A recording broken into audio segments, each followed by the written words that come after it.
Hello and welcome to a brand new episode of Global Scan, a show that gives you a 360-degree view of major global developments.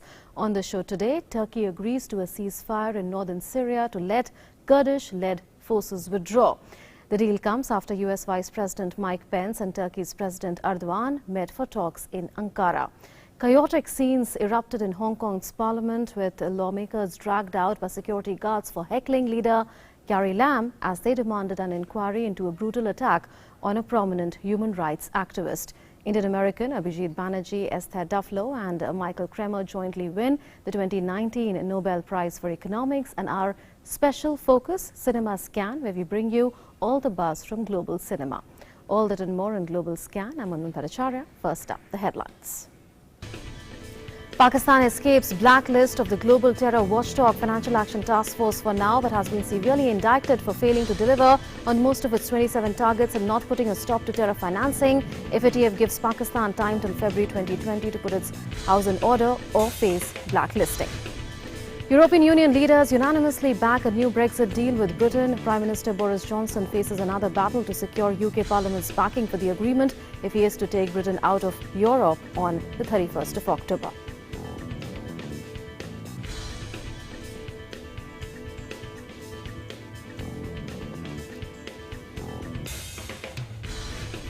Turkey agrees to pause its offensive in Syria for 5 days to let Kurdish forces withdraw from a safe zone. Trump hails a ceasefire and safe zone on a Turkey-Syria border as great day for civilization.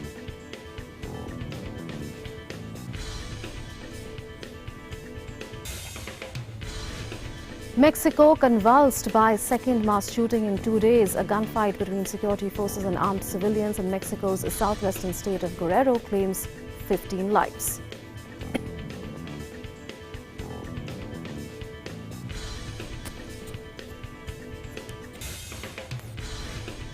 And Margaret Atwood and Bernardine Evaristo win the 2019 Booker Prize, while Indian-American Abhijit Banerjee along with Esther Duflo and Michael Kremer win 2019 Nobel Economics Prize.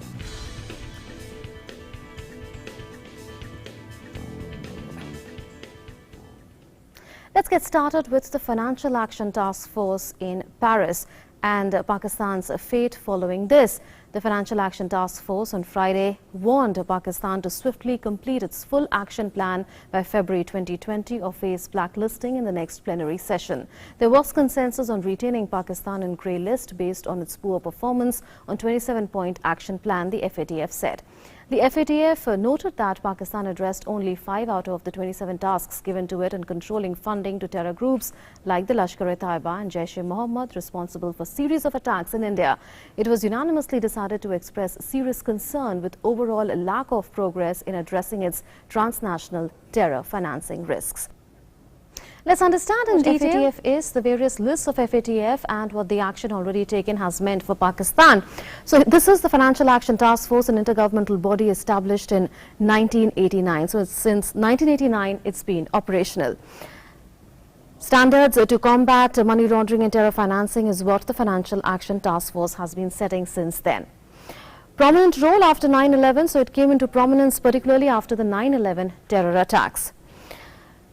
Recommendations were first issued in 1990, so that was when the first set of recommendations were issued by the FATF. And since then, many more recommendations have been issued. It also monitors members on implementing standards, so it not just sets standards, but also monitors the implementation by various member states.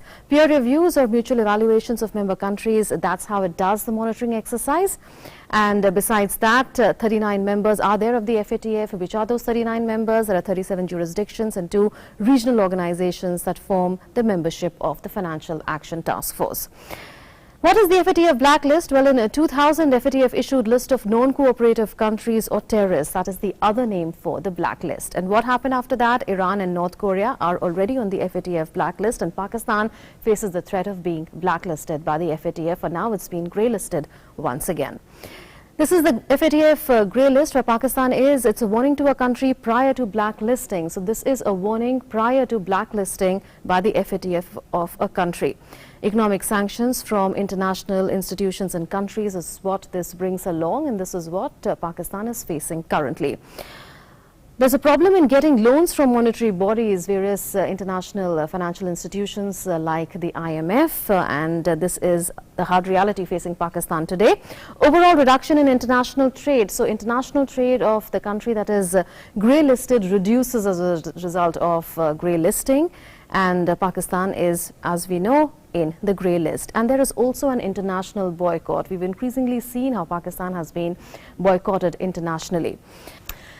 So how has Pakistan been treated by the FATF? Let's take a look at that. In June 2018, Pakistan was placed on the grey list for the first time, and it continues to be on the grey list since then. Pakistan's anti-terror laws are not compatible with FATF standards, and that is why Pakistan was first put on the grey list in June 2018.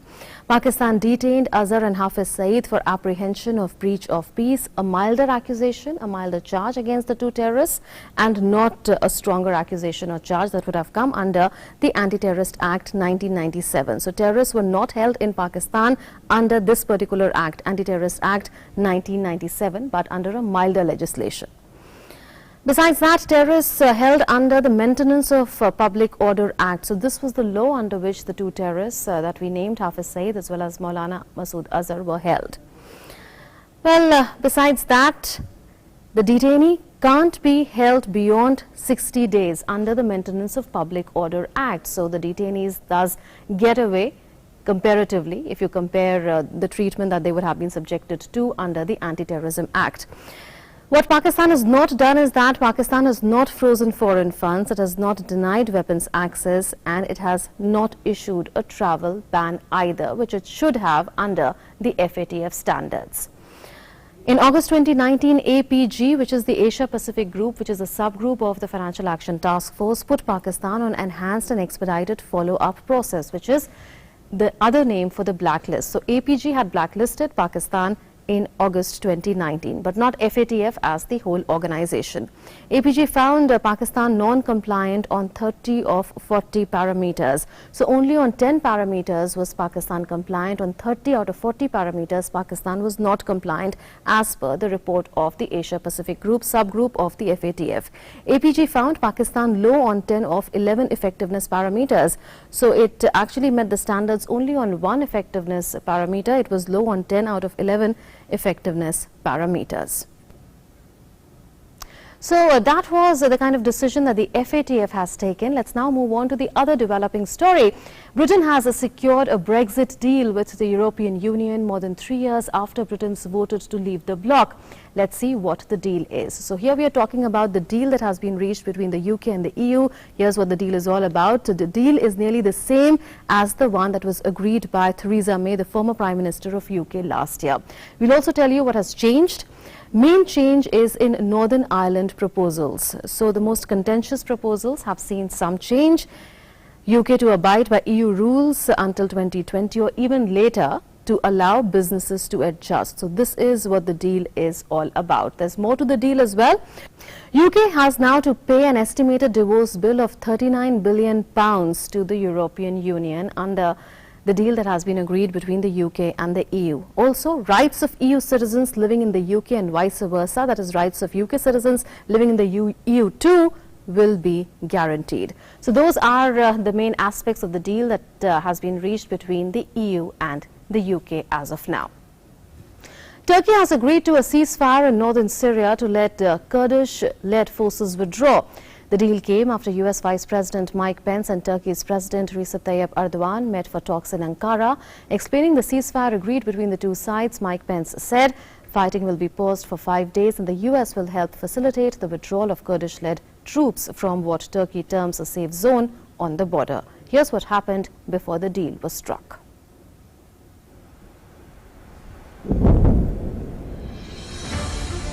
No respite from the offensive in Syria. Heavy fighting continues despite mounting international pressure and US sanctions. Turkey presses on with its military operation against Kurdish fighters in northeast Syria. Turkey says it will retaliate against US sanctions over Ankara's military operation into northeast Syria. As our Foreign Minister said, these kind of sanctions will be retaliated to in kind. Our Foreign Ministry is making preparations on this matter. They're working on it at the moment. Turkey will not leave this unreciprocated. The Syrian army entered the town of Manbij in northern Syria, taking advantage of an abrupt US retreat from Syria after the Turkish incursion, deploying deep inside Kurdish-held territory south of the Turkish frontier. Located in the middle of the northern belt of Syria, Manbij has been a target for most players in Syria's conflict due to the supply lines that run through it. It has frequently changed hands during the course of the war.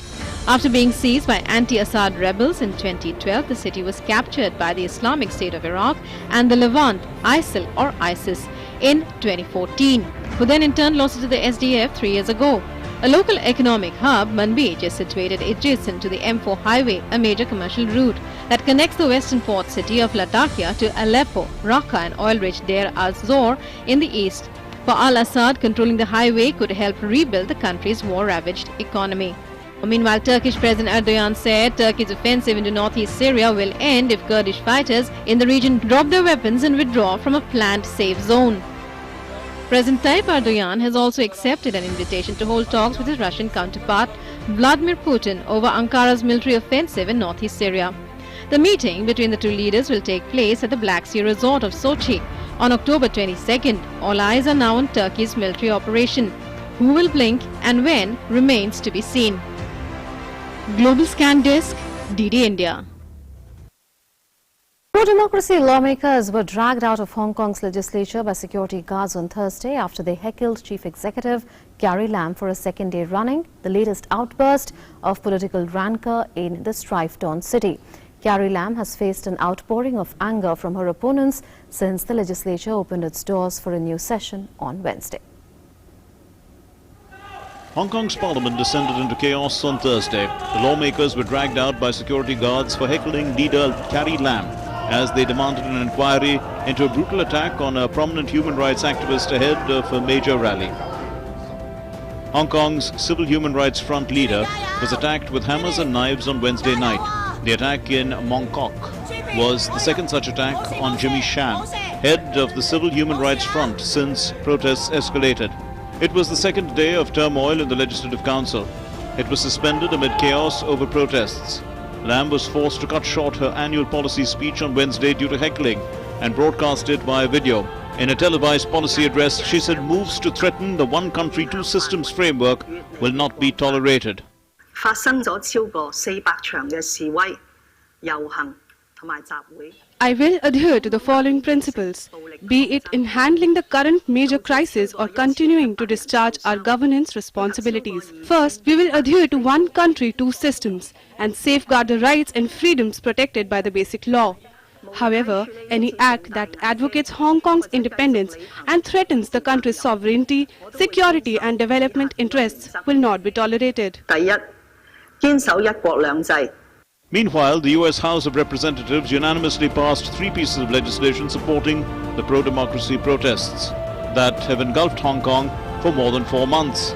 The Protect Hong Kong Act, also passed on Tuesday, seeks to block the sale to Hong Kong of tear gas and other crowd control items, while a non-binding resolution condemns Beijing's interference in Hong Kong's affairs. Faced a barrage of unjust and harsh restrictions on their freedoms, and those who have stood up for their rights have been met with a cruel crackdown.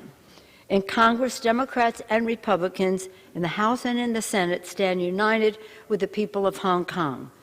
If America does not speak out for human rights in China because of commercial interest, then we lose all moral authority to speak out for human rights any place in the world.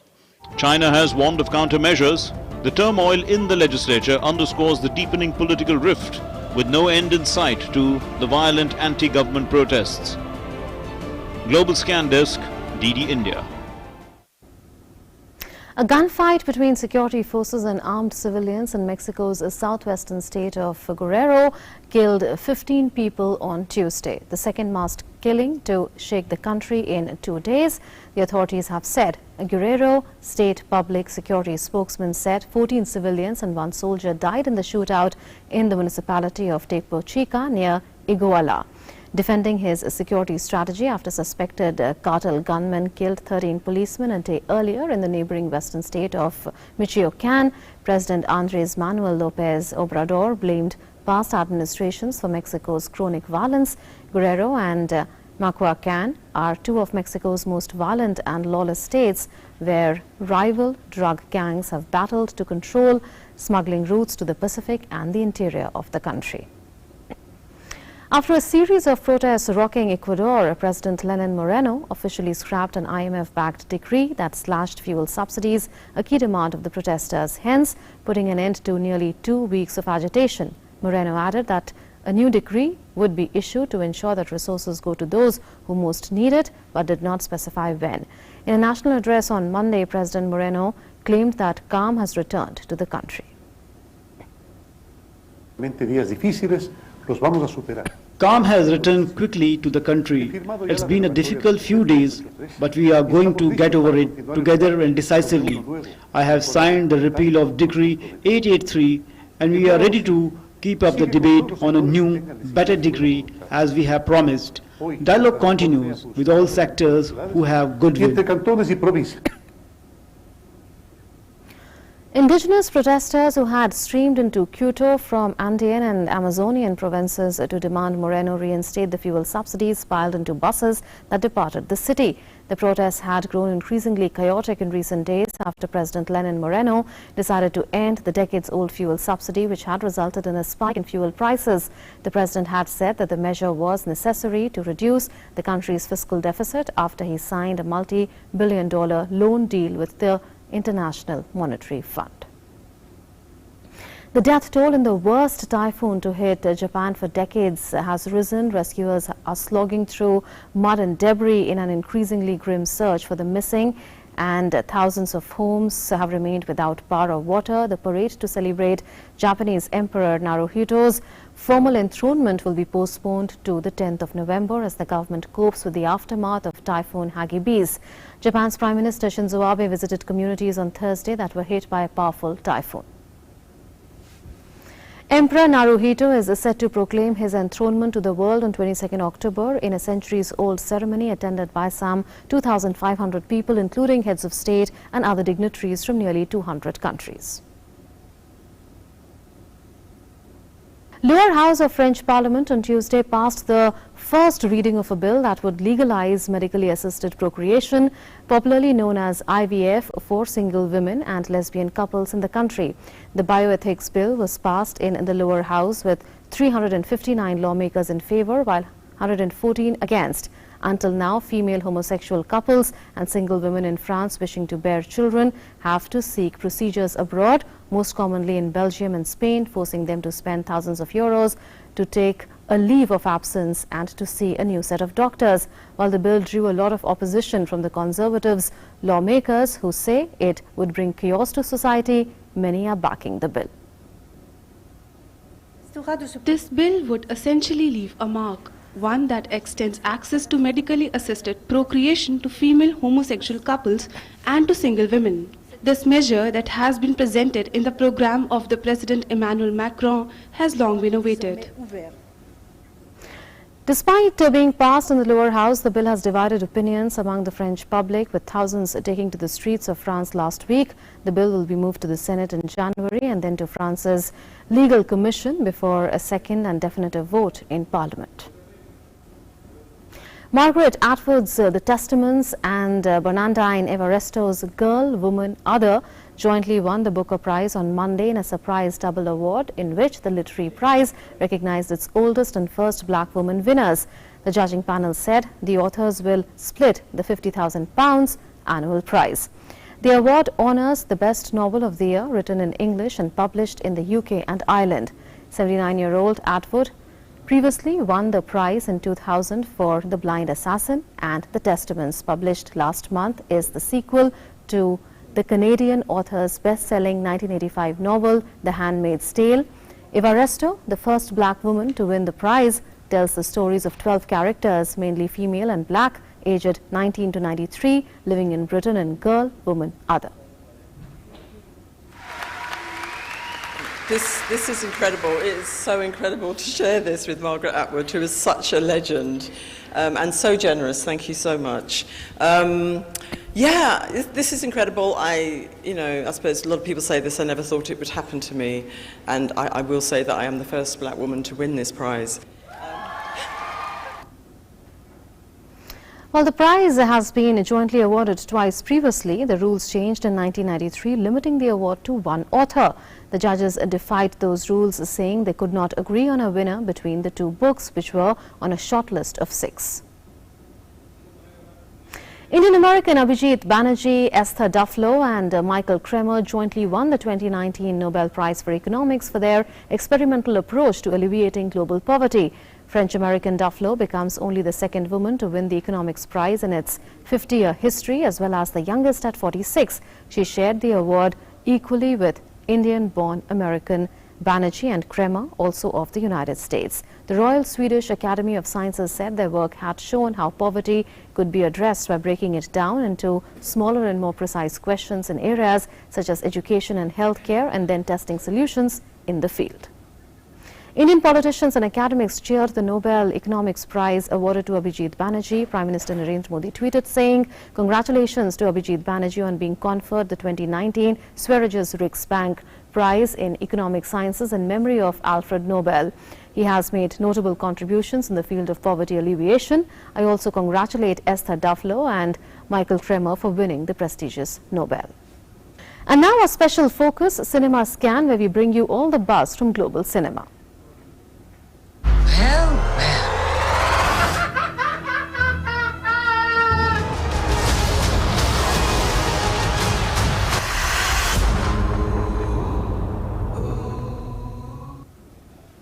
The world is saluting woman power, and so is Hollywood. Elle Awards on Monday honored female actors, directors and producers at its annual Women in Hollywood event in California's Beverly Hills.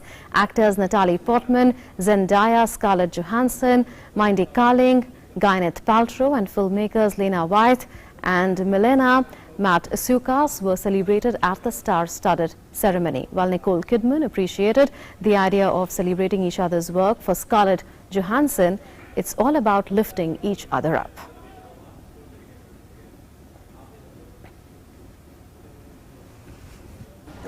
Yeah, that's what it is. It's nice to be included, you know, and these women are all, I know them for a long time, a lot of them, but it's also just lovely to be able to come and celebrate other women and what they're doing and hear their stories.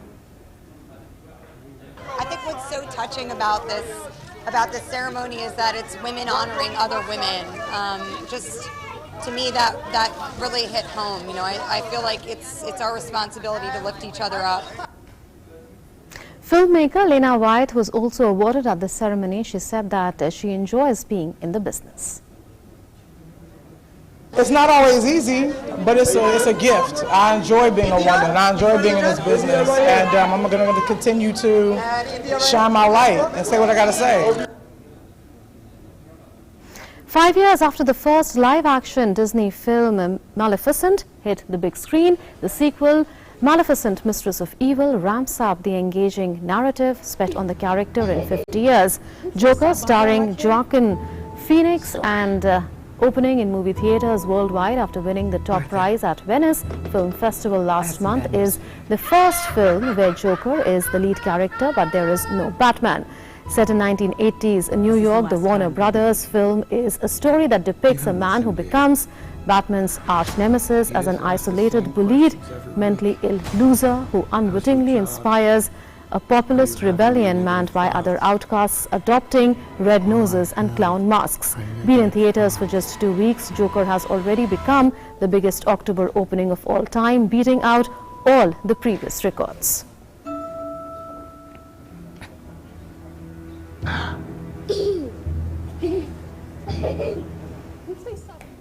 That's it then in this edition of Global Scan. Thanks for watching.